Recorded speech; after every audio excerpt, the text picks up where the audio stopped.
Bom dia, Daniel. Como é que você está, meu Bom amigo? dia. Bom Tô bem? dia. Como é que são as coisas, senhor gamer? Tô bem, tô bem.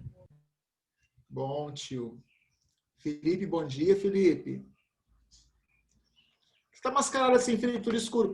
Parece vítima de alguma coisa. Bom dia, João Chiri. Bom dia, meu amigo. Bom dia, Melissa. Bom Duda, dia, bom dia. professor. Bom dia. Júlia Chaim, bom dia. Bom dia! Bom dia, Rafa. Bom dia, bom De dia. novo, Digão bebendo. Estou comendo gelo porque agora eu sou fit. Vou comer gelo. Gelo é comer gelo agora. Comer gelo. Duda, bom dia. É Danilo, porque bom dia. sorvete tá caro, né? E nessa primavera tá quente. Gelo. Comer gelo.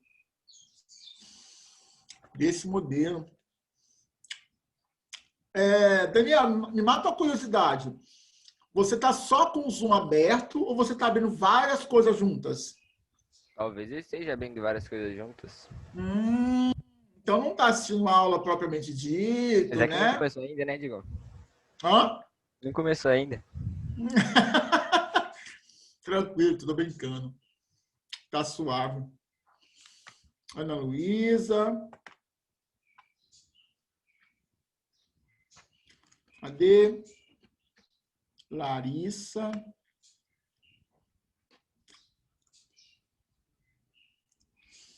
Nanã. Uai.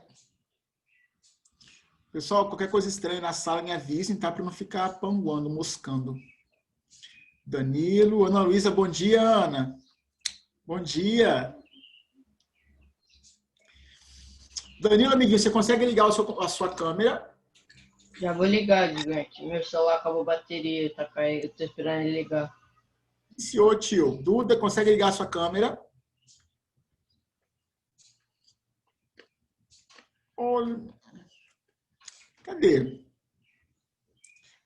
Mariana, bom dia, Mariana. Bom dia, professor. Quanto tempo não a vejo? Hum.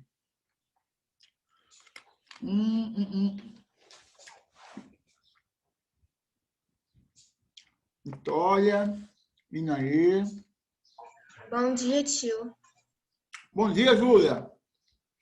Bom dia, bom dia, bom dia. Cadê Vitor?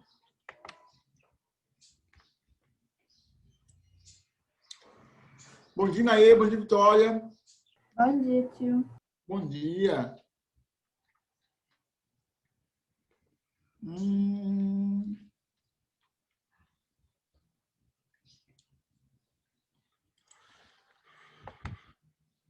Luísa, Bárbara. E aí, pessoal, como é que tá essa quarta-feira maravilhosa? Como é que estão as coisas? Vitória, Oi. bom dia. Tô indo bem, tio. Tá indo bem. Bem, bom dia, Bárbara. Bom dia. Bom dia. Cadê? Vitor, bom dia, Essa semana tá Vitor. mais da paz do que nas outras. Bom dia, semanas. professor. Bom dia. Luísa Grilo, bom dia.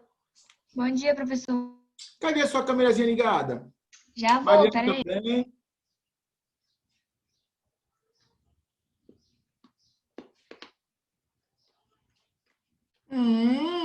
Vitor tá diferente, Vitor. Mudou o cabelo, foi? O que você fez? Ai, professor, eu cortei o cabelo e tô com a cara toda pelada. Eu não gostei não, sabe? Não, tio, tá maneiro, tá mandadinho, tá, ó. Faz assim pra eu ver. Isso aí, ó. Ixi, blogueirinho, blogueirinho. Luísa, rindo do coleguinha, tá, Luísa? Estou vendo, tá, Luísa? Rindo do coleguinha Vitor, isso mesmo, Luísa Grilo. Bom dia, Luísa Guerra. Bom dia. Larissa, bom dia, amiguinha. Bom dia, Digão. Bom dia. Larissa, você fez um comentário sobre transfobia na última aula, né? Você escreveu. É curioso porque isso é cultural, na verdade, tá? A cultura, ela reage de forma diferente. Cada cultura reage de forma diferente ao biológico também. É interessante isso. Muito, muito interessante. Como assim? É porque eu tinha dito, é porque quando as pessoas vão justificar transfobia, elas falam que, é porque sexo só tem dois. No caso, a pessoa usa gênero, mas existem os casos das anomalias que falam, né? Uhum. Das síndromes que são, tipo, que tem cromossomos XXY ou coisas do tipo, que é para defender a teoria de que, mesmo que as pessoas falem isso, tem uma variação, então não existe só dois. Então, quando a pessoa vai usar a ciência para justificar isso, não faz sentido, porque ela acaba errando a própria coisa dela. Ela fala, você tem que estudar, só tem dois gêneros. Mano, se você for estudar, você vai ver que existe várias coisas.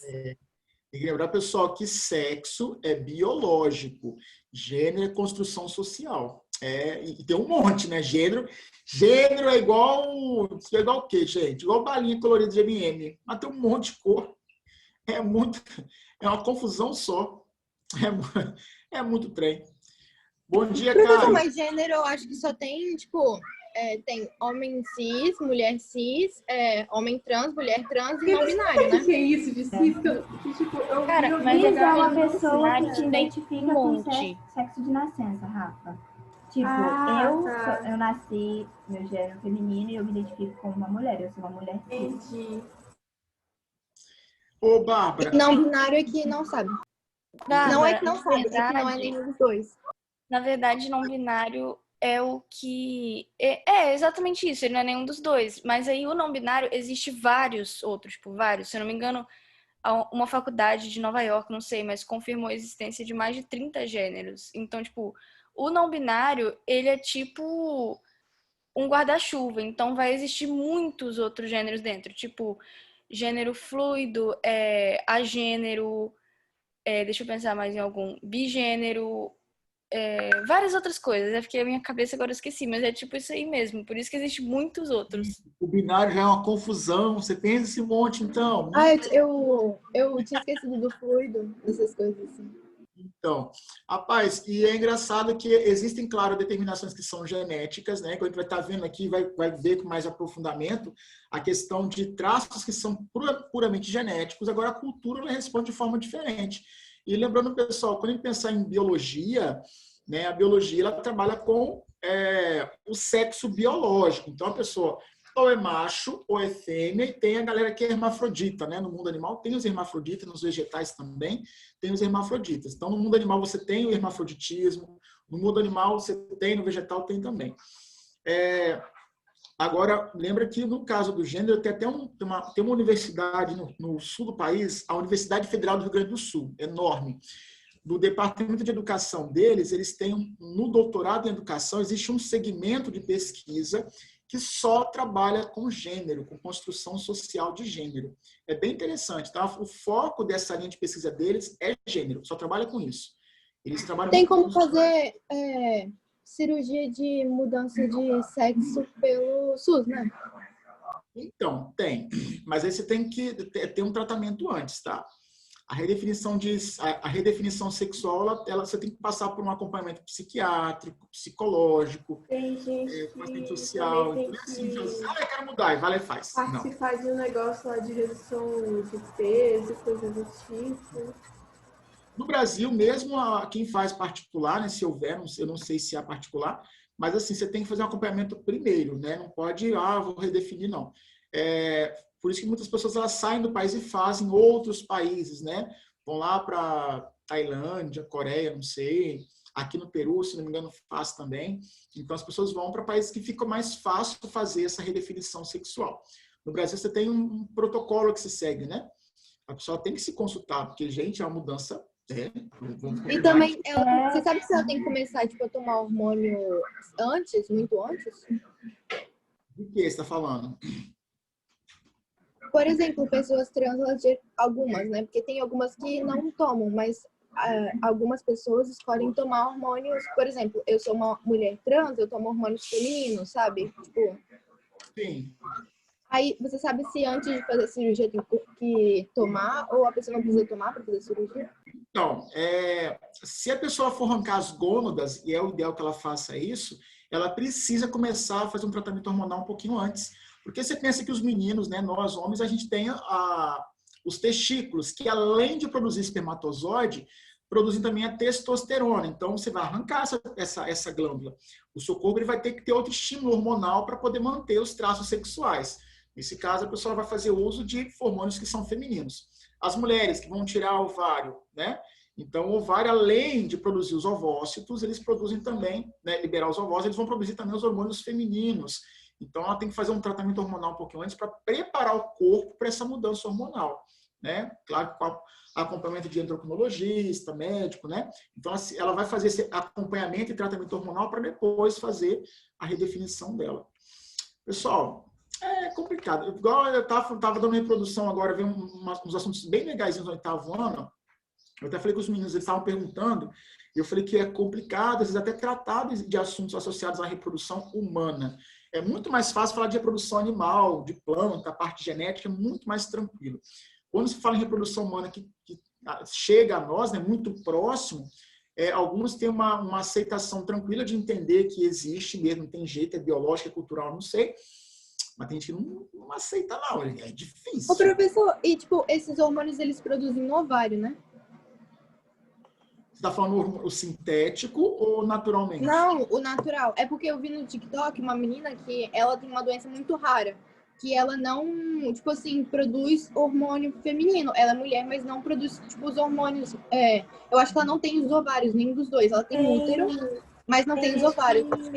Tem assim. Tipo, tem gente que tem o negócio, o ovário que produz, só que tem uma capa de testosterona em volta. Aí tem que tomar remédio. Tipo, por exemplo, eu tenho que tomar um remédio para isso também. Só que, como eu sou muito nova, não pode tomar o anticoncepcional. Eu tomo outro remédio lá para isso. Ah, tá. Nesse caso, Bárbara, ou se toma um remédio para estimular os ovários a trabalharem e gerar os hormônios necessários, então é um estimulante para o ovário, ou, né, quando não se tem jeito, o ovário não vai produzir mesmo, aí vai o uso hoje dos hormônios que são sintéticos, né? E hoje é muito tranquilo, porque não tem só, a gente acha assim, nossa, a pessoa tem que tomar um comprimido todo dia. Não, você tem injeção, né? Que se toma uma vez por mês, uma vez a cada 3 meses, ou adesivo. Tem anticoncepcional em adesivo hoje em dia, que é muito prático, né? Muito prático. Colou, né? Você cola no braço, é igual de nicotina. Colou e fica com ele, troca a cada período. Acho que também tem hormônio, né? Feminino em adesivo? Tem sim. Tanto é que algumas pessoas preferem usar adesivo pela praticidade, né? Você só coloca o adesivo e você não tem que colocar todo dia. Ele se fixa a pele, você toma banho com ele, aquela coisa toda. Quando ele começa a sair, você vai, tira e coloca outro. Aí, no caso de quem não produz os hormônios, tem que ser uma coisa contínua, né? Não pode ser tomar um hormôniozinho, não. Depois começa a cair. Essa menina, ela disse até que ela era objeto tipo, de pesquisa, sabe? Na faculdade, de tão rara assim que é a doença. Existem síndromes, ainda mais que são fisiológicas ou genéticas, que elas são muito, muito raras mesmo.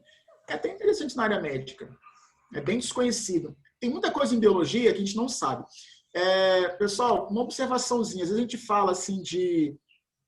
Digão, em biologia já sabe tudo, já conhece tudo, a gente não sabe. Eu lembro que quando eu entrei na faculdade de biologia, eu achei assim, vou aprender tudo de biologia. Gente, eu saí da faculdade falando assim, como nós não sabemos nada, porque tanta coisa que é incompleta. Aí fui fazer mestrado, né? Falei, não, agora eu vou fazer mestrado na parte de bioquímica, vou sair do mestrado sabendo tudo de via metabólica. Ô, gente, que decepção. Quanta coisa eu percebi que a gente não sabe, coisa que eu achei que a gente sabia, tipo assim, controle de pH no sangue. Pensei assim, não, mas é uma via tão, né, uma bioquímica tão comum. Velho, quanto trem a pessoa não sabe ainda? É muita coisa. Vai para o doutorado, aí vai ampliar suas dúvidas. Eu falei, pelo amor de Deus. Quanto já mais mineiro, já tá falando trem. E já estou negociando. Pessoal, olha só. Só para encerrar o nosso capítulo, né? Nós falamos de genótipo na última aula, de fenótipo também. Lembra que genótipo é a constituição gênica ou genética e fenótipos são as características observáveis, né? Que são bioquímicas, fisiológicas. Lembra que o fenótipo ele pode sofrer influência ambiental. O genótipo não. Genótipo é genótipo, pronto, acabou. Mas, digam, como assim que o fenótipo, as características, podem sofrer influência ambiental? Cor de cabelo, o pessoal pode sofrer influência ambiental, cor de pele.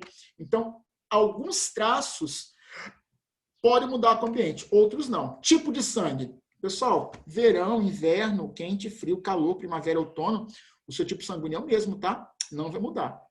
Belezinha? Ah, só uma coisinha. Caio, bom dia, tio. Cadê Caio? Bom dia, Digão. Bom dia, perdão, meu amigo. É porque agora que me dei conta, tá? Eu vi você entrando e acabei não falando com você. Bom dia, bom dia. Bom dia.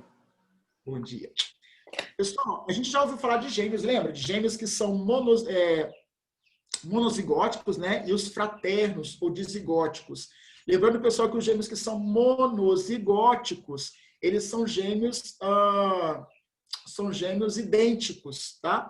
Mas digamos idênticos como? Eles são gêmeos idênticos mesmo. Geneticamente falando, eles são idênticos. Os dizigóticos, eles não são idênticos. Pessoal, a gente vai falar que os gêmeos dizigóticos são gêmeos porque foram gestados juntos, mas eles são parecidos com irmãos de gestações diferentes. Nesse caso de de gêmeos dizigóticos, eles não têm a mesma constituição genética, pode vir um menino ou uma menina, pode ficar menino, menina, menino, menino, tanto faz, tá? E eles não têm a mesma constituição. Lara e Davi Mafra. Quem? Lara e Davi Mafra. Ah, Lara e Davi Mafra, exato. Eles são da mesma gestação, não são? Tio, como é que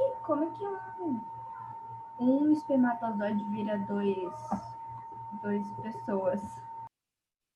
Ah, tá. O que acontece, por exemplo? Deixa eu até fechar essa câmerazinha aqui. Deixa eu abrir a minha câmera. Pessoal, o que acontece nesse caso? Eu sei que vai haver uma fecundação e você vai ter lá um espermatozoide, ele vai vir nadando, e eu vou ter um óvulo. E vai haver uma fecundação, que é a fusão dos dois gametas. Após a fusão, vai formar uma célula-ovo, um zigoto. O zigoto ele se divide em 2, em 4, em 8, 16. É um aumento que é exponencial e vai aumentando a quantidade. Dessas divisões, gera-se uma bolinha chamada de mórula.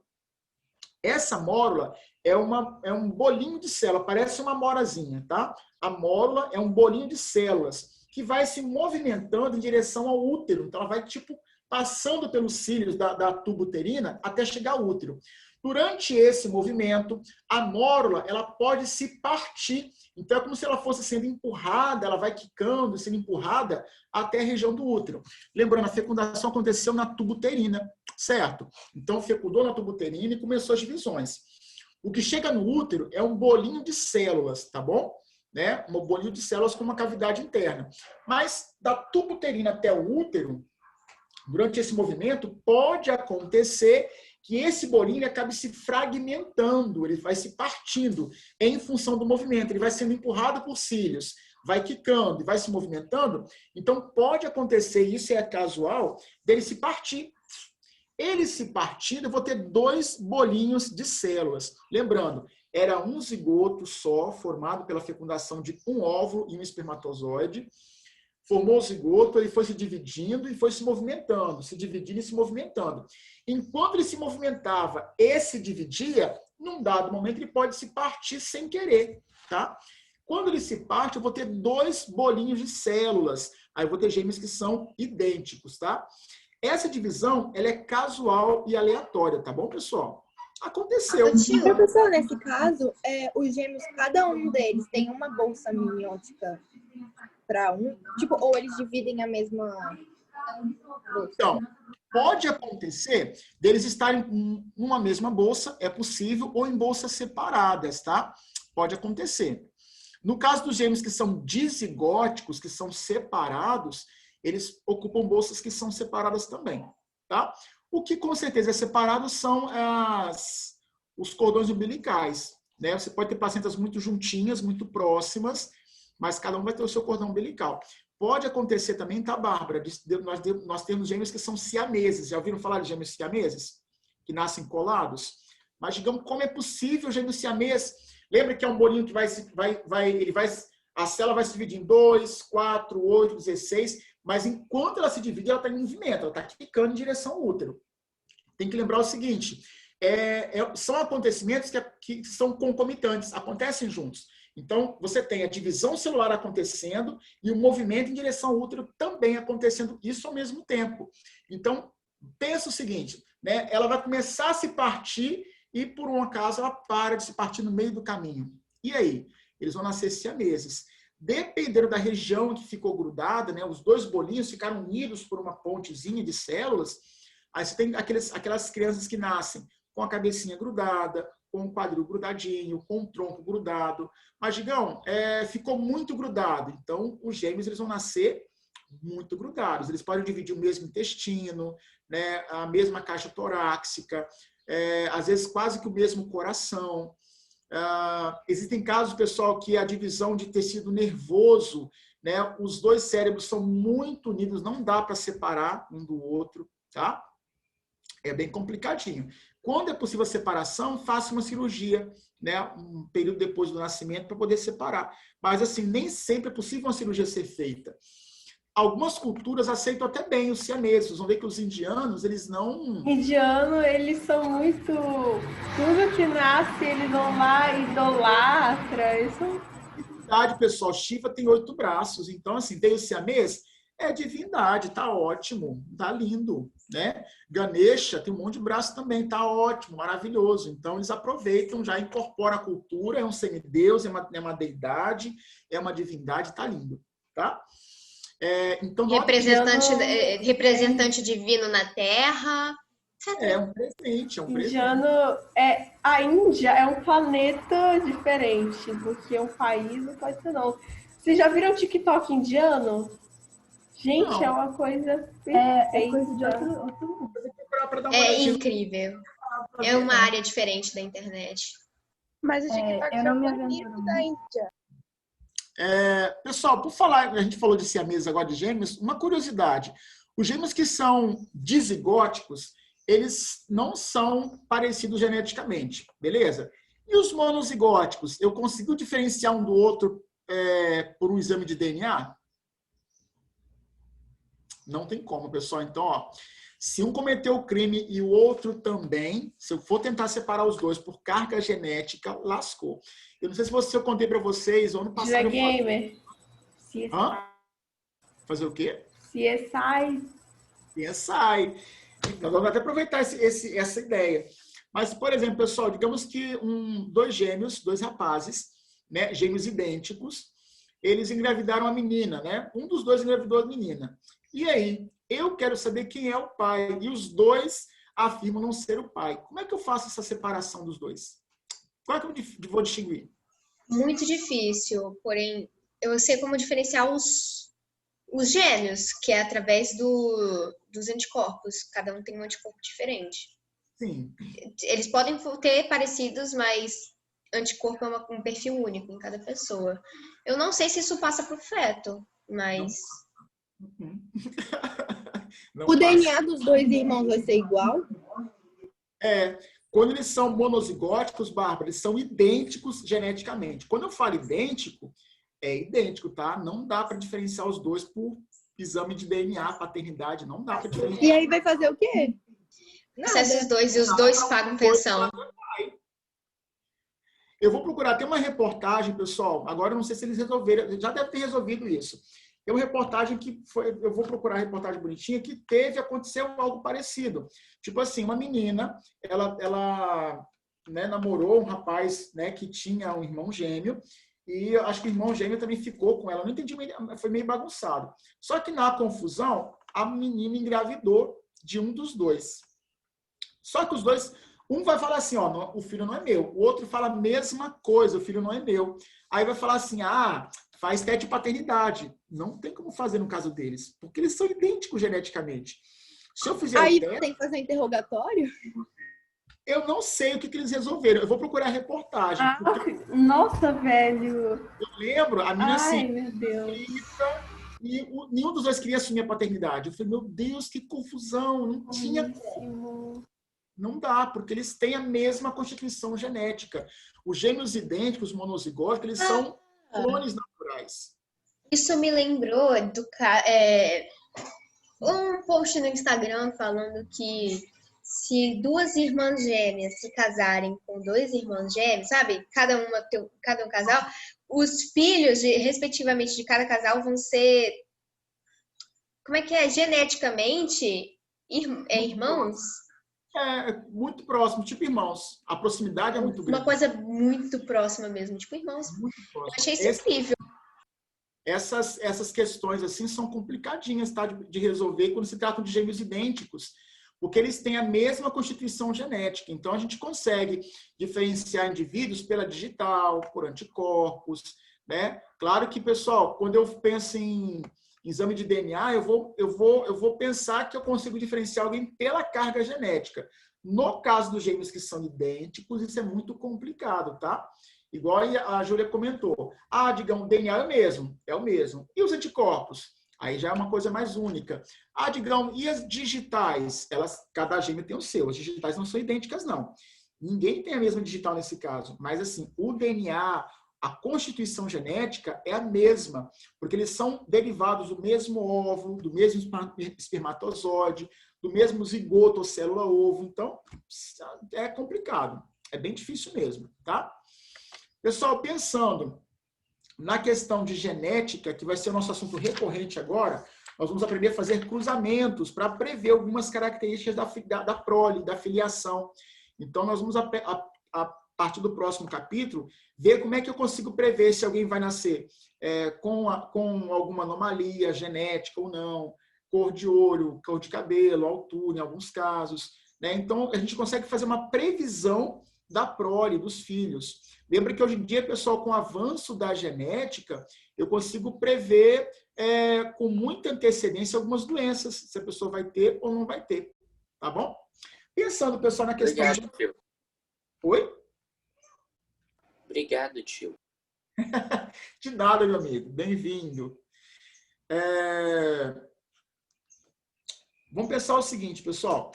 Na página 13, eu queria que vocês dessem uma olhadinha para mim. E, por favor, quem que pode ler, pessoal, na página 13 para mim, a questão 1, por favor. Tem mais, pessoal? Olha, sem briga, sem empurra-empurra. Eu estou vendo assim, todo mundo querendo ler ao mesmo tempo, mas calma, respira. Ó, devagar, pessoal. Eu posso ler, professor? Pode ser, Júlia. Eu leio, então. Pode ser, vai lá. Conceitue genética e argumente sobre a importância de estudar a hereditariedade. O que é genética? São genes. São os traços que passam de pai para filho. Genética é uma área... A genética, ela estuda isso que vocês acabaram de falar para mim agora, mas a genética é uma área de estudo, tá? Digamos... A área de estudo que estuda as características que passam de pai para filho. Então, vou colocar, pessoal, que é a área da biologia. A genética, pessoal, é a ciência biológica aplicada. É a área da biologia que estuda as características hereditárias. Então, pessoal, as características hereditárias que são passadas de geração a geração biologicamente, elas são vistas em genética, tá? Por exemplo, eu sou formado em ciências biológicas, ou seja, eu vi na graduação mais de uma ciência. Eu vi genética, morfologia, anatomia, fisiologia, botânica, etologia. Um monte de dia eu vi. Um monte de dia junto. Cadê? A importância de se estudar hereditariedade. Pessoal, vou colocar assim, ó. Ao se estudar hereditariedade, é possível identificar Características, a pessoa é analfabética. Características. Ah, gente, olha, soletrando. Tio, a gente estava falando de covinha em uma aula, aí eu vi um TikTok que estava falando de como que é o músculo das pessoas que têm covinha. Ah, legal, você viu no TikTok? É uma mutação, não é? Nesse músculo aqui. É sim. Muito legal. Pois é igual a questão de enrolar a língua. A pessoa fala assim, mas Digão é de definição genética? É porque a questão de enrolar ou não a língua é uma questão muscular. E você ganha esses traços dos seus pais, né? Dos seus avós e assim por diante. Então, é uma questão muscular, igual as covinhas, a língua, né? A questão muscular mesmo. Tá?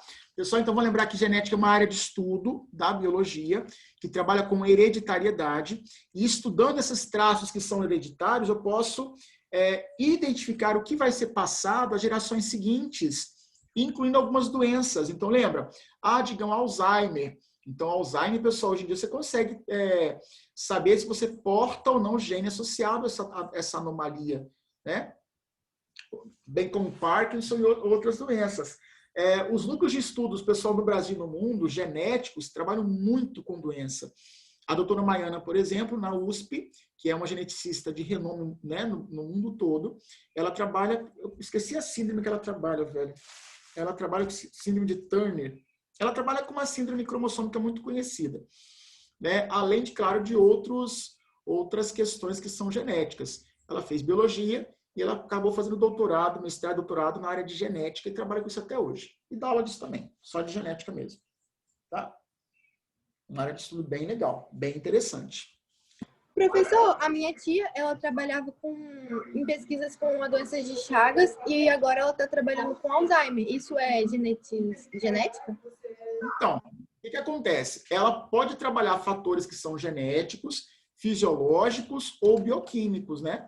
Aí tem que ver qual é a área de estudo dela, porque de repente ela olha para a doença de Chagas, ela vai olhar para a doença de Chagas e ela trabalha com questões fisiológicas do organismo do portador da doença ou do causador da doença.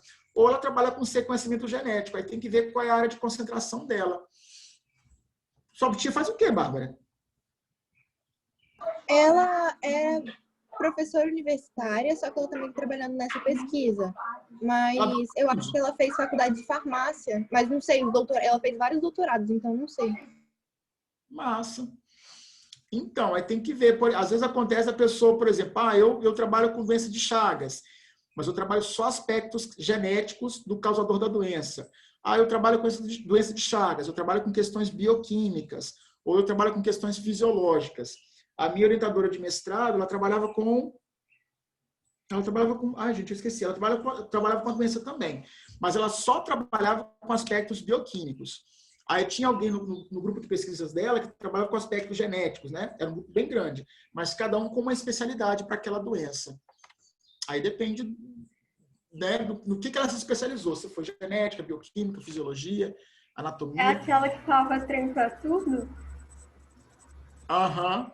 Ô, velho, tipo assim, a mulher pós-doutora, muito inteligente, mas ela falava trem uai demais na aula inteira. Oi.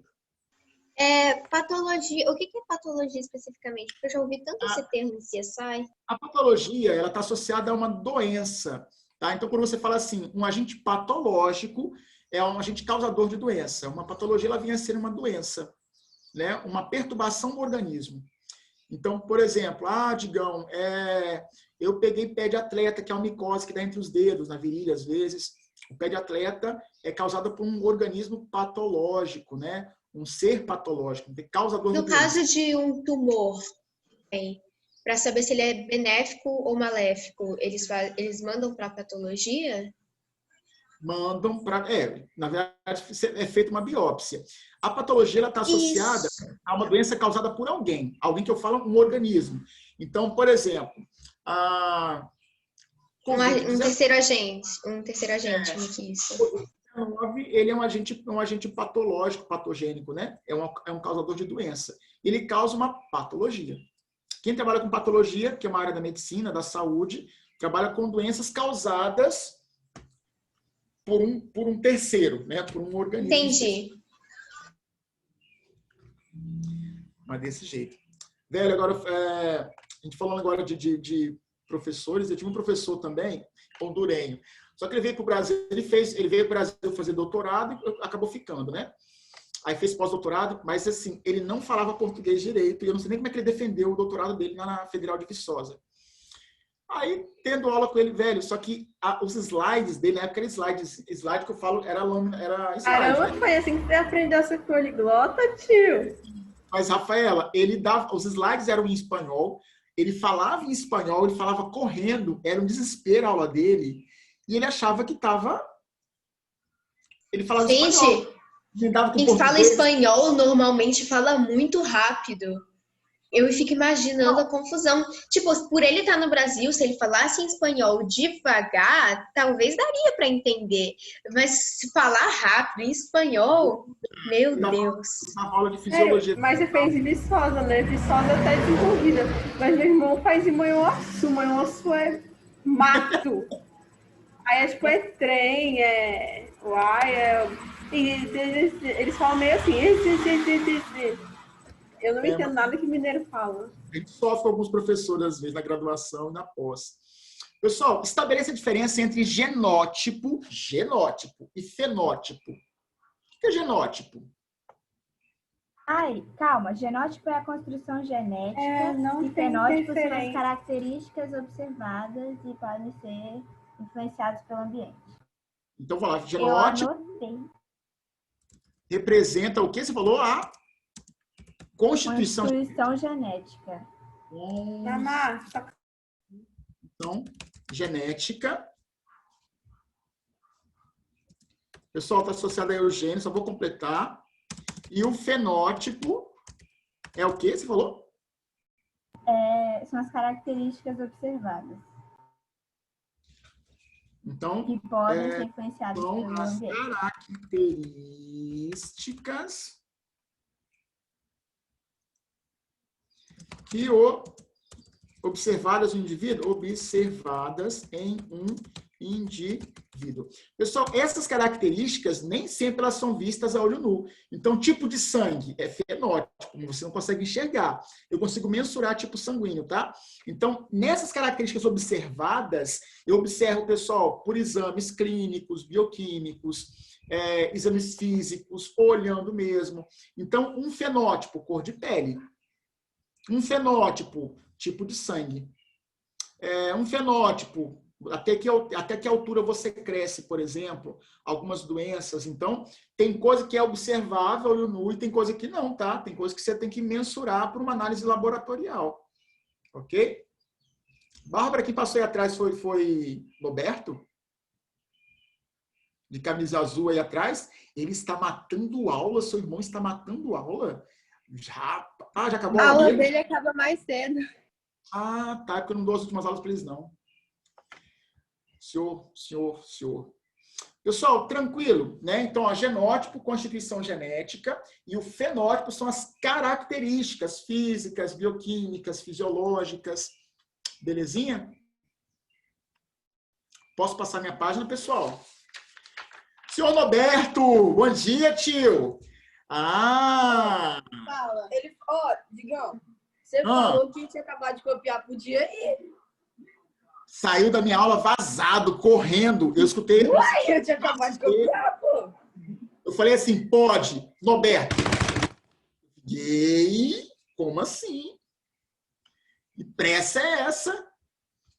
Não dou conta, velho. Pessoal, posso passar minha paginazinha? Calma aí, professor, calma aí. Calma. Quem puder, pessoal, tira um printzinho, por favor. Alguém? Ô, Grilo, tira foto e manda na família, por favor. Vou mandar, tirei. Tirou foto já? Já, professor. Ah, tá. Vamos lá, pessoal. Na questão 3, por favor, pessoal, quem é que pode ler para mim a questão 3? Por obséquio. A questãozinha 3, pessoal, desses lindos mamíferos peludos. Depois eu vou contar uma história para vocês, mas no final da aula. Quando acabar a aula eu vou falar. Quem pode ler para mim a questãozinha? Cris. Eu posso. Lê para mim, por favor, Bárbara. Coelhos da variedade Himalaia fornecem um interessante exemplo da interação do genótipo com o ambiente. Se sua pelagem branca for raspada e no local for aplicada uma bolsa de gelo enquanto os pelos crescem, estes serão pretos e não brancos. O coelho Himalaia tem as extremidades escuras justamente porque estas são as partes mais frias do seu corpo.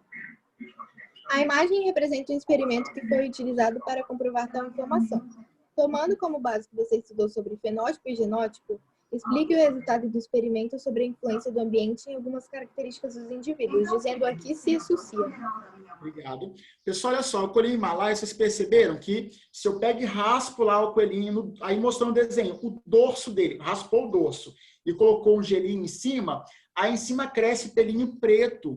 É por isso, pessoal, que essa variedade de coelho tem orelhas pretinhas e patinhas pretinhas e o rabinho É preto para poder absorver calor, não é? É uma gracinha ouvir a foto agora. Porque igual o preto absorve mais calor. É por isso, é para manter quentinho, né? Então, pessoal, é muito importante lembrar que não é por um acaso que o pelo fica pretinho nessa variedade de coelho. Fica pretinho para que essas áreas absorvam mais calor. Então, digamos, então a orelha ela é escurinha por isso? Sim. As patinhas por isso? Também. Porque o dorso. Então, onde você encontrar nessa variedade esse pelo mais pretinho, é para absorver mais calor nessas áreas e manter mais quentinho. Notem que é um traço genético, a cor do pelo, que é influenciada por fatores ambientais. Então, lembra que eu tenho aí dentro um genótipo, a cor do pelo, mas o fenótipo é a cor do pelo propriamente dito. Lembra que todo fenótipo tem como base uma constituição genética. Então, por que ele tem o pelo branco? Porque geneticamente ele tem genes que dão ele pelo branco. Por que o pelo fica preto? Porque o gene deles, eles conseguem responder a uma variação ambiental, como a temperatura alterada. Isso que eu ia perguntar. Eu ia perguntar por que eles já não têm logo todo o pelo preto para poder... Porque, tipo, eles vivem no Himalaia, né? Então, mas agora eu entendi, porque geneticamente eles têm pelo branco, né? E lembrando que, por exemplo, ele precisa da pelagem branca para camuflagem, tá? Pensa um coelhinho, um ambiente todo branco de neve, um pontinho preto na neve. Fica lascado, coitado. Entendi. Agora isso faz sentido. Então, lembra que ele é branquinho para camuflagem e os pontos escuros é para absorção maior de calor, tá? Então, ele precisa ser branquinho em função do ambiente que ele se encontra. Evolutivamente, deve ter nascido uma galera pretinha aí, mas que não teve sucesso reprodutivo, porque foi almoçada, jantada, devorada. É verdade. Seleção foi natural. pega como bichinho de estimação. Né? Mas Vamos dar um final feliz pro bichinho, tadinho. Pessoal, vou colocar assim, ó. As baixas temperaturas influenciaram a mudança do fenótipo. Lembra que o fenótipo ele pode sofrer variações em função de questões ambientais. Pessoal, pelo branco ou preto, depende de questões ambientais.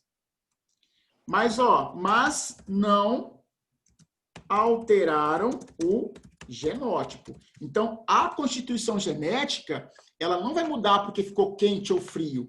Vai continuar a mesma coisa. A resposta do gene é que mudou, na verdade, tá? Então, ele vai mudar a tonalidade do pelo em função de questões ambientais. Então, o fenótipo pode mudar, em alguns casos. O genótipo é aquilo ali para o indivíduo, não vai mudar não, tá? O genótipo é aquilo ali, pronto, acabou. Não tem jeito. Show! Pessoal, antes de eu encerrar a aula, por favor, o Caio. Caio, você tá aí, Caio? Tô aqui, Digão.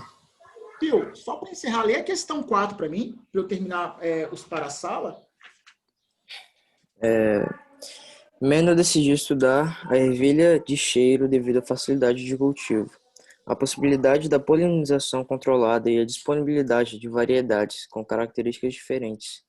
Se duas linhagens puras, uma de sementes lisas, caráter dominante, e outra de sementes rugosas, caráter recessivo, forem cruzadas entre si, o que acontecerá nas 2 gerações seguintes?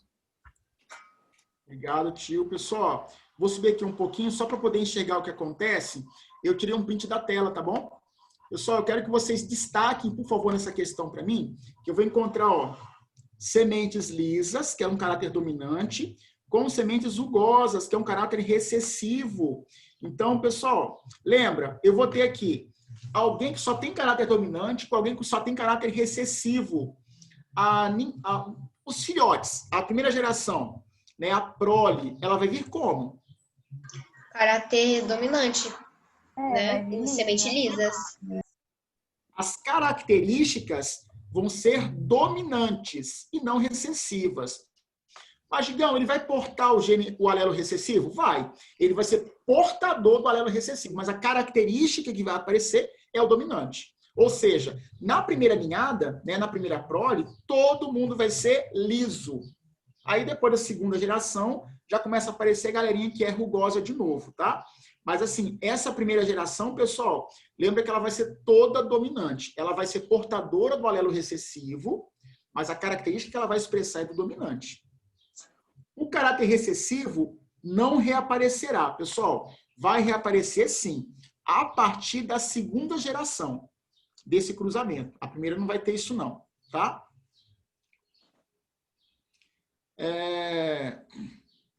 A característica das plantas iniciais não reaparecerá, pois do cruzamento se originará um fenótipo intermediário. Pessoal, ela vai reaparecer sim, e não vai haver formação, nesse caso, de um fenótipo intermediário.